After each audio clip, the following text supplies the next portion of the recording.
Programme structure and syntax. Program करने से पहले हम थोड़ा प्रोग्राम स्ट्रक्चर एंड सिंटैक्स के बारे में अच्छी तरह समझ लेंगे तो हम लोगों को प्रोग्राम करने में आसानी होगी। इसीलिए मैं सोचा कि पहले प्रोग्राम स्ट्रक्चर और सिंटैक्स के बारे में थोड़ा आप लोगों को समझा दिया जाए। तो मान लीजिए कोई डॉक्यूमेंट फाइल या कोई वीडियो फाइल या कोई पावर पॉइंट फाइल या कोई एक्सेल फाइल अगर हार्ड डिस्क में पड़ा हुआ है तो वो हार्ड डिस्क का थोड़ा स्पेस लेता है। वो MB में हो, GB में हो, TB में हो, थोड़ा स्पेस लेता है। तो उस फाइल को हम जब रन करते हैं तो वो फाइल रैम में पार्ट वाइज डिवाइड होके रैम में जाता है और उसके बाद CPU वहाँ से एक्सेस करता है। तो उसी तरह असेंबली लैंग्वेज में हम लोग जब प्रोग्राम करते हैं तो रैम में हम लोगों को मेमोरी ऑक्यूपाई करके रखना है, क्योंकि CPU रैम से असेंबली लैंग्वेज में CPU रैम से डेटा उठाता है रजिस्टर से एक्सेस करके प्रोसेस करके इंस्ट्रक्शन फॉलो करता है। तो ये हो गया रैम। तो प्रोग्राम में एक होता है डेटा पार्ट और एक होता है कोडिंग पार्ट। असेंबली लैंग्वेज में भी वही है, डेटा पार्ट और कोडिंग पार्ट। डेटा पार्ट में हम वेरिएबल डिफाइन करते हैं और कोडिंग पार्ट में हम इंस्ट्रक्शन डिफाइन करते हैं। तो डेटा के लिए भी अलग से मेमोरी स्पेसिफाई करके रखना है और कोडिंग पार्ट के लिए भी अलग से मेमोरी स्पेसिफाई करके रखना है। तो ये हो गया डेटा पार्ट जहाँ पे हम वेरिएबल डिक्लेयर करेंगे, और ये हो गया कोडिंग पार्ट, हम स्पेसिफाई कर दिया रैम में, यहाँ पे हम कोडिंग और इंस्ट्रक्शन लिख सकते हैं। तो ये रैम में डेटा पार्ट और कोडिंग पार्ट जो मेमोरी स्पेसिफाई करना है तो उसके लिए हम लोग कई तरह का मॉडल यूज़ करते हैं। जैसे हो गया टीनी में क्या है, डेटा और कोडिंग दोनों मिला के <64 KB हम यूज़ कर सकते हैं डेटा और कोडिंग को लेके। उसके बाद आता है स्मॉल में अलग से हम कोडिंग के लिए <64 KB और डेटा के लिए <64 KB यूज़ कर सकते हैं। उसके बाद आता है मीडियम में हम कोड के लिए एनी साइज़, मतलब कोड के लिए कुछ भी साइज़ जो मेंशन किया नहीं है तो कुछ भी साइज़ हो सकता है, और डेटा के लिए स्पेसिफाई कर दिया 64 KB से कम या समान। उसके बाद आता है कॉम्पैक्ट में कोडिंग के लिए 64 KB से सेट कर दिया हमने और डेटा एनी साइज़ कर दिया। तो धीरे धीरे बढ़ रहा है और टाइप भी अलग हो रहा है। इसके बाद आता है लार्ज के लिए कोडिंग एनी साइज और डेटा एनी साइज। लास्ट से भी थोड़ा बड़ा होता है, उसको बोलते हैं ह्यूज असेंबली लैंग्वेज में। ह्यूज के लिए कोडिंग एनी साइज और डेटा भी एनी साइज। ये लार्ज से थोड़ा बड़ा होता है। तो इतना सारा मॉडल यूज़ कर सकते हैं हम मेमोरी स्पेसिफाई करने के लिए असेंबली लैंग्वेज में। तो हम लोग छोटा मोटा प्रोग्राम करेंगे, इसीलिए ह्यूज, लार्ज, कॉम्पैक्ट ये सब यूज़ करना ज़रूरी नहीं होता है नॉर्मली, और बहुत कम भी यूज़ करना प्रॉब्लमेटिक हो सकता है। इसीलिए हम लोग सब प्रोग्राम में स्मॉल यूज़ करेंगे, जहाँ पे coding <64 KB, <= 64 KB and data less than equal to 64 KB होगा। तो ये मेमोरी स्पेसिफिकेशन आपको अच्छी तरह समझ में आया होगा आई थिंक। इसके बाद आते हैं प्रोग्राम स्ट्रक्चर के और सिंटैक्स के बारे में। तो सिंटैक्स में पहले जो हम रैम पहले में दिखाए, जो रैम में डेटा और कोडिंग के लिए हम अलग सा मेमोरी स्पेसिफिक कर दिया। इसके लिए कोडिंग, इसके लिए असेंबली लैंग्वेज में जब प्रोग्राम स्ट्रक्चर होता है वहाँ पे डॉट मॉडल लिखना पड़ता है। और डॉट मॉडल में अब लोगों को समझाया, हम लोग ज़्यादातर स्मॉल यूज़ करेंगे। तो ये डॉट मॉडल डायरेक्टिव हो गया, ये total memory taking by program ये मेंशन करता है। ये प्रोग्राम कितना मेमोरी लेगा, तो हम लोग ज़्यादातर स्मॉल यूज़ करेंगे, इसीलिए यहाँ पे स्मॉल डाल दिया। इसके बाद आता है स्टैक। अगर थर्ड या फोर्थ लेक्चर में हम बताए थे स्टैक क्या होता है। एक स्टैक मैनेजमेंट होता है, जहाँ पे पहले जो डेटा डाला जाता है वो लास्ट में आता है, या लास्ट में जो डेटा डाला जाता है वो फर्स्ट में आता है।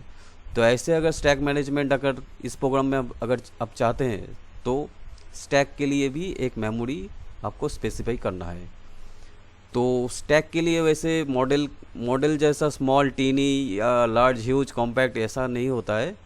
स्टैक के लिए हेक्साडेसिमल में ये स्टैक मैनेजमेंट हो गया।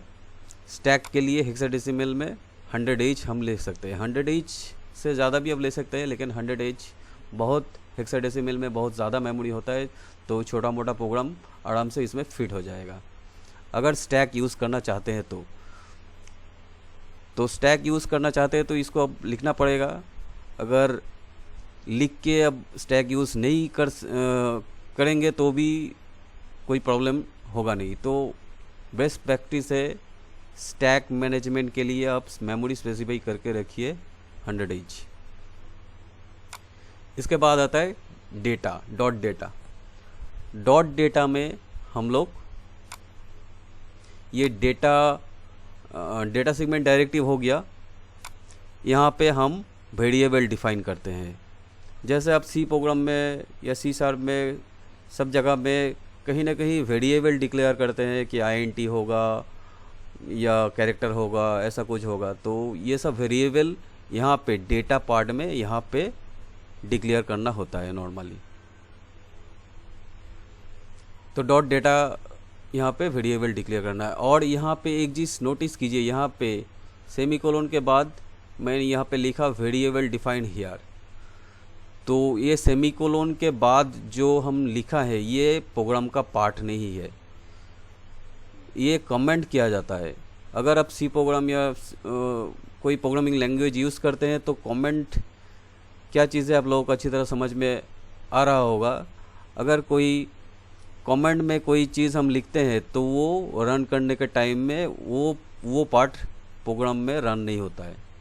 तो असेंबली लैंग्वेज में आप सेमीकोलन दे के वेरिएबल, मतलब सेमीकोलन दे के आप कोई कमेंट लिख सकते हैं। इसके बाद आता है डॉट कोड में आप लोगों को कोडिंग करना है। यहाँ से आप लोगों का कोडिंग शुरू होता है। जहाँ पे आप इंस्ट्रक्शन डालते हैं वो इंस्ट्रक्शन जाके एग्जीक्यूट होगा। अगर कहीं वेरिएबल डिक्लेयर करते हैं तो यहाँ पे डिक्लेयर करना होता है डॉट कोड और डॉट डेटा के बीच में, लेकिन डॉट कोड के बाद ही आपको इंस्ट्रक्शन लिखना होगा। और कोड ख़त्म होता है एकदम प्रोग्राम एंड में। तो यहाँ पे एकदम लास्ट में ये कोडिंग पार्ट एंड होता है, एंड मेन बोल के ये लिखना पड़ता है। एंड मेन और डॉट कोड इसके बीच में हम प्रोग्राम इंस्ट्रक्शन लिखते हैं।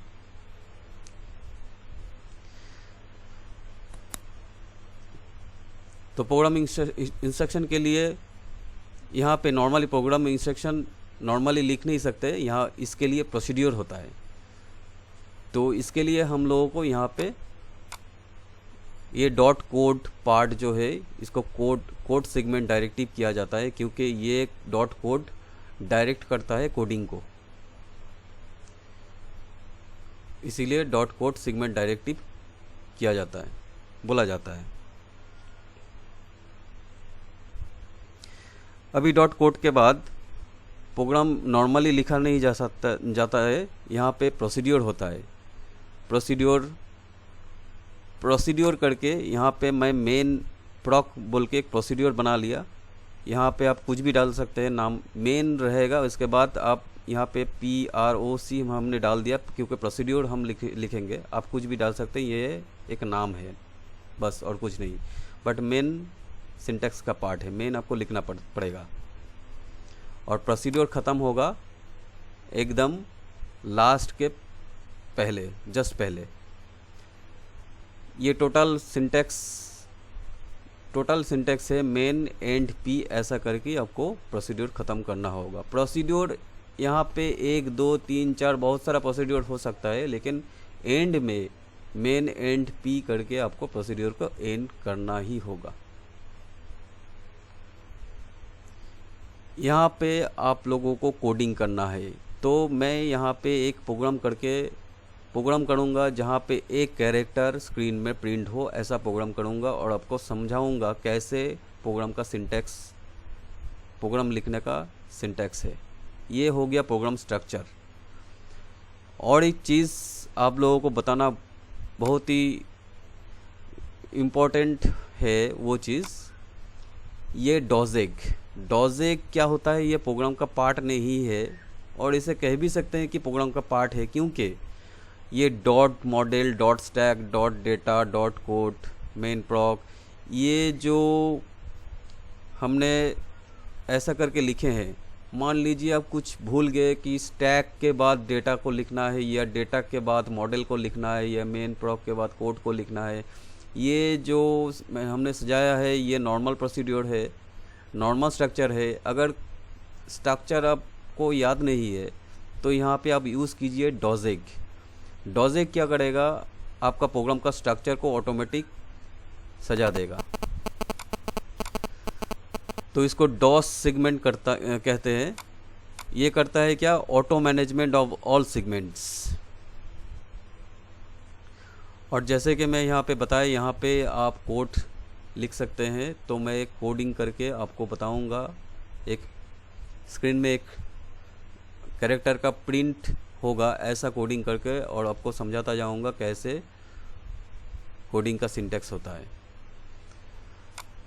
तो हमने एक कैरेक्टर को प्रिंट करना है, तो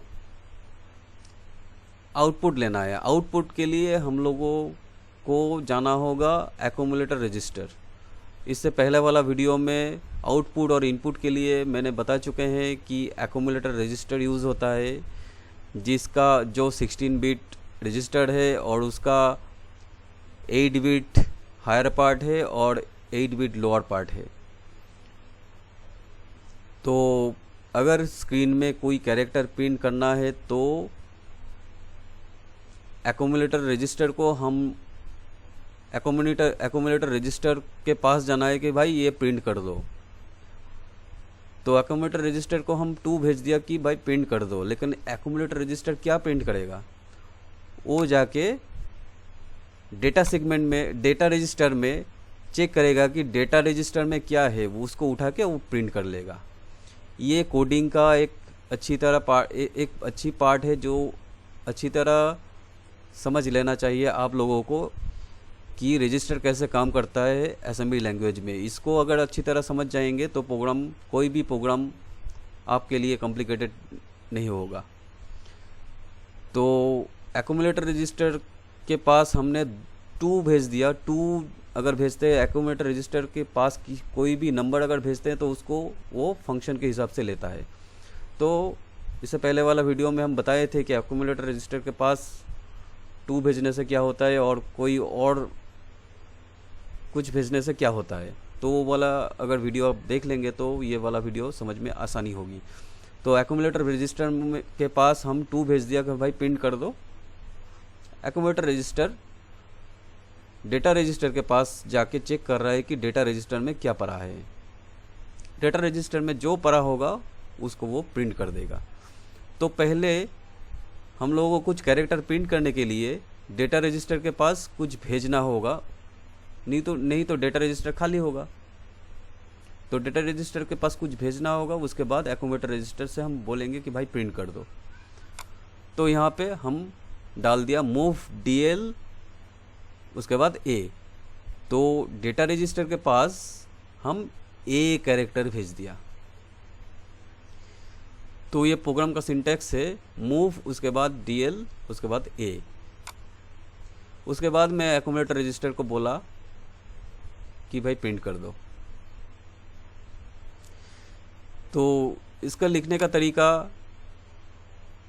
ऐसा है कि हम ये नहीं बोल सकते मूव B और A, मतलब दो कांस्टेंट वैल्यू एक साथ में मूव नहीं कर सकते हैं। एक रजिस्टर तो कंपलसरी है। असेंबली लैंग्वेज में कोई भी कमेंट देंगे, कोई भी मूव या सब्सट्रैक्शन, एडिशन, कुछ भी अगर कमेंट देंगे तो वहाँ पे एक रजिस्टर कंपलसरी होगा। तो ऐसा आप नहीं लिख सकते हैं कि दो कांस्टेंट वैल्यू होगा, एकदम लिख नहीं सकते हैं। और ये भी नहीं लिख सकते कि भाई दो कांस्टेंट वैल्यू, ये इसमें कैरेक्टर हो गया और इसमें दो कांस्टेंट वैल्यू, ये सभी नहीं लिख सकते हैं। और ऐसा भी नहीं लिख सकते कि एक रजिस्टर 8 बिट हो और एक रजिस्टर 16 बिट हो, ऐसा भी आप नहीं लिख सकते हैं। ये रजिस्टर का टाइप और साइज़ सेम होना है, तो ऐसा भी आप लिख नहीं सकते।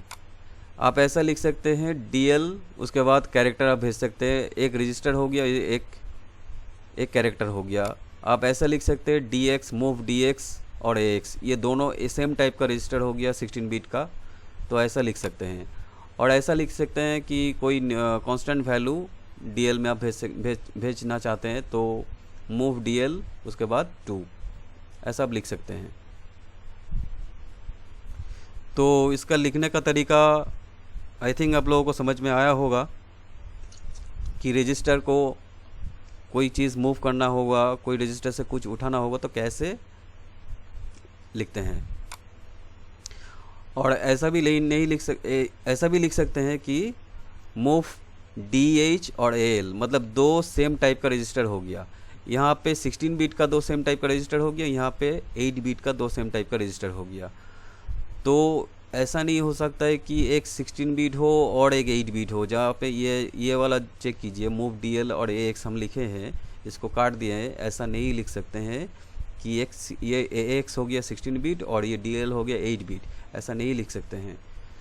DH AL ऐसा भी आप लिख सकते हैं, क्योंकि यहाँ पे दो 8 बिट रजिस्टर यूज़ हो रहा है। तो सिंटेक्स रूल क्या हो गया, यहाँ पे मूव, उसके बाद एक रजिस्टर हो गया, मूव उसके बाद एक स्पेस दिया, उसके बाद एक रजिस्टर का नाम दिया। ये स्पेस अगर नहीं देंगे तो ये सिंगल वर्ड के हिसाब से पकड़ेगा, उसके बाद यहाँ पे एरर देगा, इसके बाद यहाँ पे एरर देगा। तो ऐसा होता नहीं नॉर्मली। तो मूव कोई ऑप कोड के बाद अगर रजिस्टर डालना है तो वहाँ पे बीच में स्पेस देना कंपलसरी है। One operand must be general purpose register. यहाँ पे देखिए AH DL ये सब जनरल पर्पस रजिस्टर हैं।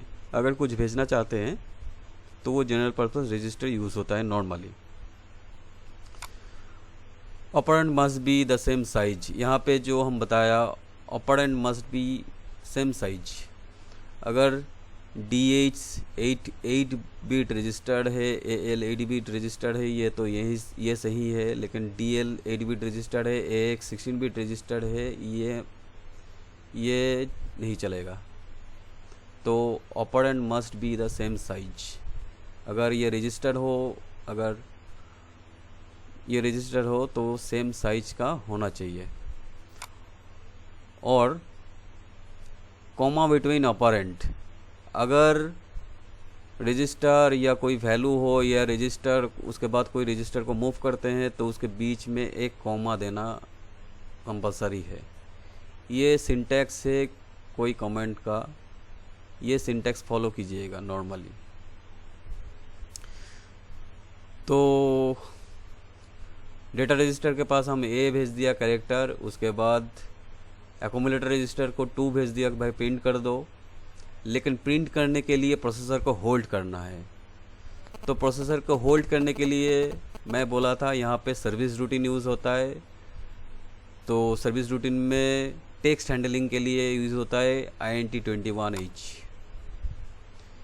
तो ये INT21H जो है ये प्रोग्राम का एक पार्ट समझ लीजिए। हर कमेंट के ख़त्म में आपको INT21H देना कंपलसरी है। अगर प्रिंट करना चाहते हैं, अगर इनपुट लेना चाहता है, अगर आउटपुट लेना चाहता है, अगर प्रोग्राम से निकलना है, अगर कुछ कमेंट कंप्लीट करना है, तो INT21H टेक्स्ट हैंडलिंग के लिए यूज़ होता है। तो प्रिंट हो गया, INT21H दे के हम प्रोसेसर को होल्ड कर दिया और प्रिंट करवा दिया। अभी प्रोग्राम से निकलना भी है। तो निकलने के लिए हम आप लोगों को बताया था इससे पहले वाला वीडियो में, प्रोग्राम से निकलने के लिए, एग्ज़िट करने के लिए 4CH यूज़ होता है। एक्यूमुलेटर रजिस्टर के पास 4CH को भेजना पड़ता है। तो प्रोग्राम से निकलने के लिए एक्यूमुलेटर रजिस्टर को 4CH भेज दिया। अभी इसको कमेंट को कंप्लीट करने के लिए फिर से INT21H डालना है। तो ये वाला कमेंट कंप्लीट हो गया और ये वाला कमेंट कंप्लीट हो गया। इसमें अब इसमें प्रिंट होगा और इसमें प्रोग्राम से आप ये कोडिंग से बाहर आ जाओगे।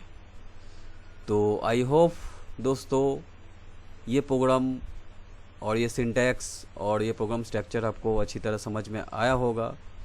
अगर सिंटैक्स और प्रोग्राम स्ट्रक्चर समझ में नहीं आया है तो वीडियो को पॉज करके आप देख सकते हैं, अच्छी तरह समझ सकते हैं, रिवाइंड करके देख सकते हैं। अगर कहीं कन्फ्यूज़न है तो कमेंट करके लिखिए, हम ज़रूर कमेंट का आंसर देंगे। और हाँ, don't forget to subscribe this channel. Thank you so much.